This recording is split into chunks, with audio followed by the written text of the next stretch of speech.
بسم اللہ الرحمن الرحیم۔ ابو ادریس خولانی سے مروی ہے، انہوں نے کہا میں نبی کریم صلی اللہ علیہ وسلم کے صحابہ کی ایک مجلس میں تھا، ان میں عبادہ بن صامت رضی اللہ تعالی عنہ بھی تھے۔ وطر کا تذکرہ چل پڑا، کسی نے کہا واجب ہے اور کسی نے کہا سنت ہے۔ عبادہ بن صامت رضی اللہ تعالی عنہ نے کہا میں گواہی دیتا ہوں کہ میں نے رسول اللہ صلی اللہ علیہ وسلم سے سنا، فرما رہے تھے میرے پاس جبرائیل امین علیہ السلام اللہ تعالیٰ کے پاس سے آئے اور کہا اے محمد صلی اللہ علیہ وسلم، یقیناً اللہ تعالیٰ نے آپ کے لیے فرمایا ہے کہ میں نے آپ کی امت پر 5 نمازیں فرض کی ہیں، جس شخص نے ان کا وضو، رکوع اور سجدہ اچھے انداز سے کیا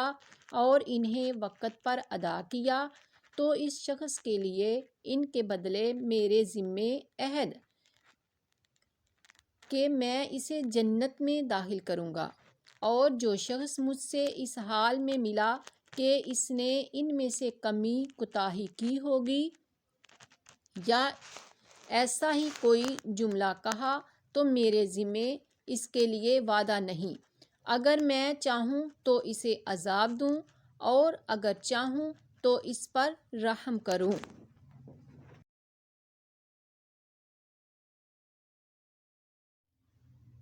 طلق بن علی سے مروی ہے،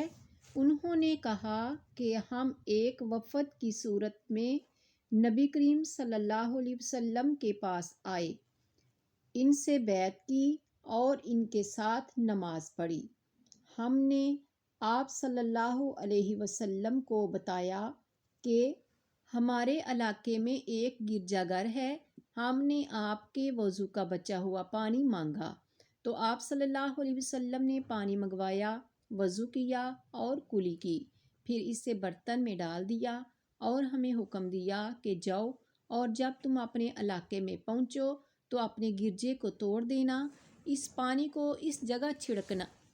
اور وہاں مسجد بنا لینا۔ لوگوں نے کہا علاقہ دور ہے، گرمی شدید ہے، یہ پانی تو ختم ہو جائے گا۔ آپ صلی اللہ علیہ وسلم نے فرمایا اس میں پانی ملا لینا، یہ اسے پاکیزگی میں زیادہ کرے گا۔ ہم وہاں سے چل پڑے اور اپنے علاقے میں پہنچ گئے، ہم نے گرجے کو توڑا، اس جگہ پر پانی چھڑکا اور وہاں مسجد بنا لی،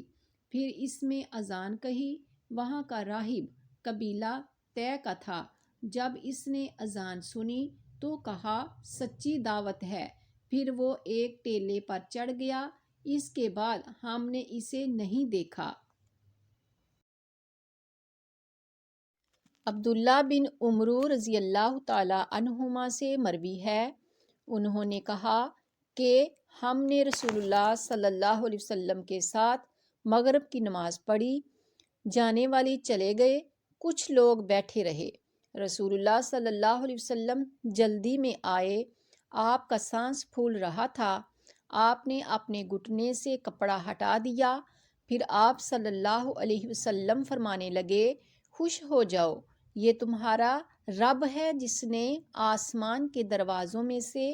ایک دروازہ کھول دیا ہے، تمہاری وجہ سے فرشتوں پر فخر کر رہا ہے اور فرما رہا ہے کہ میرے بندوں کی طرف دیکھو جنہوں نے ایک فرض ادا کیا اور دوسرے کے منتظر ہیں۔ ابو امامہ رضی اللہ تعالی عنہ سے مروی ہے،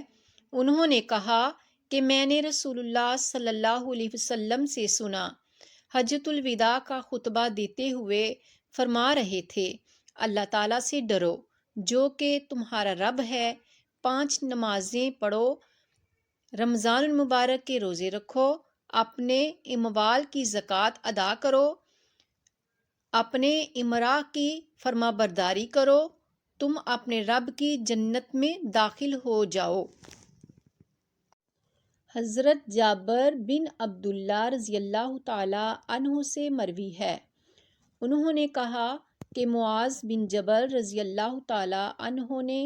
اپنے ساتھیوں کو عشاء کی نماز پڑھائی تو نماز لمبی کر دی، ہم میں سے ایک آدمی پیچھے ہو گیا اور نماز پڑھ لی۔ معاذ رضی اللہ تعالیٰ عنہ کو اس کے بارے میں بتلایا گیا تو معاذ رضی اللہ تعالیٰ عنہ نے کہا وہ منافق ہے۔ اس آدمی کو جب یہ پتہ چلا تو وہ نبی کریم صلی اللہ علیہ وسلم کے پاس آیا اور جو بات معاذ نے کہی تھی وہ آپ کو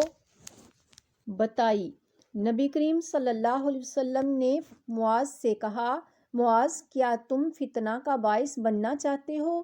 جب تم لوگوں کی امامت کرواؤ تو یہ آیت کریمہ پڑھ لیا کرو۔